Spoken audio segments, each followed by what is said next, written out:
શરૂઆત કરીએ તો અમદાવાદ શહેરમાં ગેરકાયદે રીતે વસવાટ કરતા શંકાસ્પદ બાંગ્લાદેશી નાગરિકો સામે પોલીસ અને ક્રાઇમ બ્રાન્ચ દ્વારા મેગા સર્ચ ઓપરેશન હાથ ધરવામાં આવ્યું છે। મોડી રાત્રે શહેરના વિવિધ વિસ્તારોમાં ચાલેલા ઓપરેશન દરમિયાન આશરે 131 જેટલા શંકાસ્પદ લોકોની ધરપકડ કરવામાં આવી હતી તો અન્ય શંકાસ્પદ 160 જેટલા બાંગ્લાદેશીઓની પૂછપરછ હાથ ધરાઈ। ચંડોળા, ગુલાબનગર અને ખોડિયારનગર સહિતના વિસ્તારોમાં સઘન ચેકિંગ હાથ ધરાયું। અટકાયતમાં લેવાયેલા લોકોના આધાર કાર્ડ અને અન્ય ઓળખના પુરાવાઓની તપાસ માટે તેમને ક્રાઇમ બ્રાન્ચમાં લઈ જઈ અને પૂછપરછ કરવામાં આવી રહી છે। સમગ્ર કાર્યવાહી દરમિયાન સ્થાનિક પોલીસ અને ક્રાઇમ બ્રાન્ચની ટીમો સતત કામગીરીમાં જોડાઈ હતી।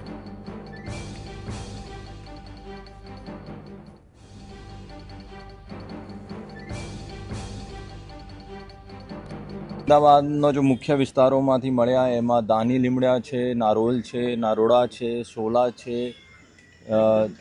જુહાપુરા છે, સરખેજ છે, આ બાજુથી વધારે અમે ઓડવ છે, આ વધારે વિસ્તારથી અમે પિરાના છે, ત્યાંથી વધારે બધા પાસે ભારતનો આધાર કાર્ડ મળેલા આવે છે।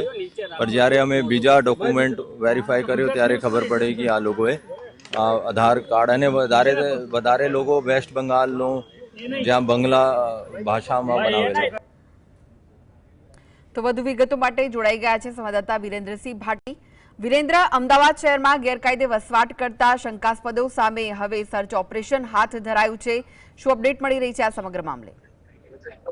બિલકુલ થી કૃષ્ણા કે ગઈકાલે મોડી રાત્રિથી તે આજે વહેલી સવાર સુધી સમગ્ર રાજ્યભરની અંદર તમામ એજન્સીઓ દ્વારા એક મેગા ઓપરેશન છે તે ચલાવવામાં આવ્યું હતું ને આ મેગા ઓપરેશન છે તે બાંગ્લાદેશીઓ વિરુદ્ધ છે તે ચલાવવામાં આવ્યું હતું। જીએસટીવીની ટીમ છે તે અત્યારે અમદાવાદ ક્રાઇમ બ્રાન્ચના પ્રટાંગણ ખાતે ઉપસ્થિત છે અને જે સ્ક્રીન ઉપર દ્રશ્યો નજરે પડી રહ્યા છે તે અમદાવાદ ક્રાઇમ બ્રાન્ચની અલગ અલગ ટીમો દ્વારા મોડી રાત્રિથી તે વહેલી સવાર સુધી મેગા સર્ચ ઓપરેશન જે હાથ ધરવામાં આવ્યું હતું તેની અંદર જે બાંગ્લાદેશીઓ ગેરકાયદેસર વસવાટ કરતા હોય છે અમદાવાદ શહેરના અલગ અલગ વિસ્તારમાં તે લોકોની અટકાયત છે તે કરવામાં આવી છે। તેની સાથે સાથે આ જે સ્ક્રીન ઉપર દ્રશ્યો નજરે પડી રહ્યા છે તેમાં સૌથી વધુ અટકાયત છે તે મહિલાઓની કરવામાં આવી છે। ફરીથી એક વખત દ્રશ્યો બતાવવા માંગીશ કે જે તમામે તમામ 166 જેટલા લોકોની અત્યાર સુધી અટકાયત કરવામાં આવી છે અને તેની અંદર આ જે મેગા ઓપરેશન છે તે ગઈકાલે મોડી રાત્રિથી શરૂ કરવામાં આવ્યું હતું ને તેની અંદર વહેલી સવાર સુધી આ મેગા ઓપરેશન છે તે હાથ ધરાયું હતું। તેની અંદર અમદાવાદ ક્રાઇમ બ્રાન્ચ હોય, એસઓજી હોય, તેની સાથે સાથે સ્થાનિક પોલીસની મદદ છે તે પણ લેવામાં આવી હતી। બીજી બાજુ જો વાત કરવામાં આવે તો અમદાવાદ શહેરના સેક્ટર 2 એટલે કે પૂર્વ વિસ્તારની અંદર સૌથી વધુ વસવાટ કરતા આ બાંગ્લાદેશીઓની ધરપકડ છે તે કરવામાં આવી છે। આ તમામ જે મહિલાઓ છે તે જે વેપાર સાથે સંકળાયેલી હોય, સ્પાની અંદર વેપાર કરતી હોય તે પ્રકારની મહિલાઓ મળી આવી છે। બીજી બાજુ જો વાત કરવામાં આવે તો તમામ જે મહિલાઓ છે તેની સાથે સાથે જે પુરુષો છે તેમના દ્વારા ગેરકાયદેસર ડોક્યુમેન્ટ છે તે પણ બનાવવામાં આવ્યા હતા। આ જે ગેરકાયદેસર ડોક્યુમેન્ટ કૃષ્ણા હોય છે તે ડોક્યુમેન્ટ આધાર કાર્ડથી લઈને શરૂઆત કરવામાં આવતી હોય છે ને એક વખત આધાર કાર્ડ નીકાળ્યા બાદ તેમના દ્વારા અલગ અલગ ડોક્યુમેન્ટ છે તે બનાવવાની કોશિશ છે તે કરવામાં આવતી હોય છે ને તે લોકો સફળ પણ થતા હોય છે। આ તમામે તમામ લોકો છે તે લોકોની અટકાયત કરવામાં આવી છે। બીજી બાજુ જો વાત કરવામાં આવે તો એડિશનલ પોલીસ કમિશનર આપણી સાથે શહેર પોલીસ કમિશનર અત્યારે અમદાવાદ ક્રાઇમ બ્રાન્ચ ખાતે પહોંચ્યા છે। સીધા જે દ્રશ્યો બતાવવાની કોશિશ કરીશું કૃષ્ણા કે એક્સક્લુઝિવ દ્રશ્યો કહી શકાય કારણ કે એડિશનલ પોલીસ કમિશનર શરદ સિંઘલ છે તે તેમને રિસીવ કરવા જઈ રહ્યા છે અને અમદાવાદ પોલીસ કમિશનર છે તે અત્યારે અમદાવાદ ક્રાઇમ બ્રાન્ચ ખાતે પહોંચ્યા છે અને તેમના દ્વારા આજે 166 જેટલા બાંગ્લાદેશીઓની અટકાયત કરવામાં આવી છે।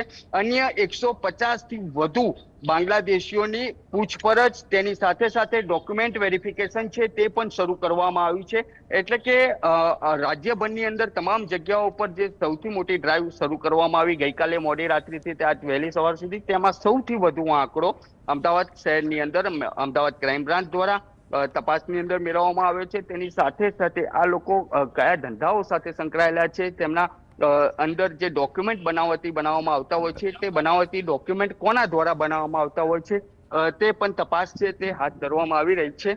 બીજી બાજુ જો વાત કરવામાં આવે તો આ અગાઉ પણ અમદાવાદ ક્રાઇમ બ્રાન્ચ દ્વારા 1000 થી વધુ બાંગ્લાદેશીઓની અટકાયત છે તે કરવામાં આવી હતી ને તે સમય દરમિયાનની જો વાત કરીએ તો ચંદોરા તળાવની આસપાસ ગેરકાયદેસર વસવાટ છે તે આ બાંગ્લાદેશીઓ કરતા હતા અને તેમને ડિપોર્ટ છે તે બાંગ્લાદેશ ખાતે કરવામાં આવ્યા હતા, ત્યારે ફરી એક વખત અમદાવાદ ક્રાઇમ બ્રાન્ચ દ્વારા આ ઓપરેશન છે તે હાથ ધરવામાં આવ્યું છે. સીધા જે દ્રશ્યો બતાવવાની કોશિશ કરવી છે, કારણ કે ક્રાઇમ બ્રાન્ચના અધિકારીઓ છે તે ક્રાઇમ બ્રાન્ચના ગેટ આગળ પહોંચ્યા છે, કારણ કે શહેર પોલીસ કમિશનર જ્ઞાનેન્દ્રસિંહ મલ્લિક છે તે અમદાવાદ ક્રાઇમ બ્રાન્ચ ખાતે આવી રહ્યા છે, અને જે પ્રમાણેની કામગીરી અમદાવાદ ક્રાઇમ બ્રાન્ચ દ્વારા કરવામાં આવી રહી છે તેનો જાયજો છે તે તેમના દ્વારા લેવામાં આવશે. કારણ કે જ્યારે પણ આ ઓપરેશન શરૂ કરવામાં આવ્યું તે પહેલા અમદાવાદ શહેર પોલીસ કમિશનર સાથે બેઠક છે તે કરવામાં આવી હતી, તેમને તમામ મેપ છે તે બતાવવામાં આવ્યો હતો, અને ત્યારબાદ આ મેગા ઓપરેશન છે તે કૃષ્ણા હાથ ધરાવ્યું હતું. તમામે તમામ અધિકારીઓ હોય, તમામે તમામ જે એજન્સીઓ હોય તે આ મેરેથોનની અંદર જોડાઈ હતી. ફરીથી એક વખત કોશિશ કરવી છે કે એડિશનલ પોલીસ કમિશનર જે શરદ સિંઘલ છે તેમની સાથે વાત કરી શકાય, કારણ કે થોડી વાર પહેલા પણ તેમના દ્વારા મીડિયાને બાઇટ છે તે આપવામાં આવી હતી, ને તમામ વિગતોથી માહિતગાર છે તે કરવામાં આવ્યા હતા, ને 161 જેટલા બાંગ્લાદેશીઓ છે તે આઈડેન્ટિફાઈ થયા હતા. અને ત્યારબાદ આ જે અન્ય જે છે તે શરદ સિંઘલ આપની સાથે છે, તેમની સાથે વાત કરી છે. સર એક ભાઈ सर हमारा चल रहा है ना। સર જે બાંગ્લાદેશીની અટકાયત કરવામાં આવી છે મોડી રાત્રિથી ઓપરેશન, અને એમાં 166 જેટલા એસ્ટેબ્લિશ થઈ ગયા છે. બાકીની પૂછપરછ ચાલુ છે અને એની આગળની કાર્યવાહી ડિપોર્ટેશનની થશે. સર આ અગાઉ પણ બાંગ્લાદેશીઓની અટકાયત કરવામાં આવી હતી, ને તેમને પણ 1000 થી વધુ બાંગ્લાદેશીઓને ક્રાઇમ બ્રાન્ચ દ્વારા ડિપોર્ટ કરવામાં આવ્યા હતા. ફરી એક વખત મેગા ઓપરેશન કહી શકાય, ક્લીન મેગા ઓપરેશન કહી શકાય અમદાવાદ શહેરમાં. ડેફિનેટલી કહી શકાય, અને આ વખતે પણ મોટી સંખ્યામાં રાઉન્ડ અપ કર્યા છે, અને જેટલા બી બાંગ્લાદેશી એસ્ટેબ્લિશ થશે એની આગળની કાર્યવાહી કરવામાં. સૌથી વધુ બાંગ્લાદેશી કયા વિસ્તારમાંથી સર? અલગ અલગ વિસ્તારમાં છે. નરોડાનો છે, પિરાનાનો છે, વટવાજી એડીસીનો છે, ધાની લીમડાનો છે, ઓડરનો છે, અલગ વિસ્તાર. બિલકુલથી કહી શકાય કે આ જે બાંગ્લાદેશીઓ છે તે સૌથી વધુ પૂર્વ વિસ્તારમાંથી તેમની અટકાયત કરવામાં આવી છે, અને તેમના તમામે તમામ ડોક્યુમેન્ટની વેરિફિકેશન કરવામાં આવી રહી છે. કૃષ્ણા. જી આભાર વિરેન્દ્ર સમગ્ર માહિતી આપવા.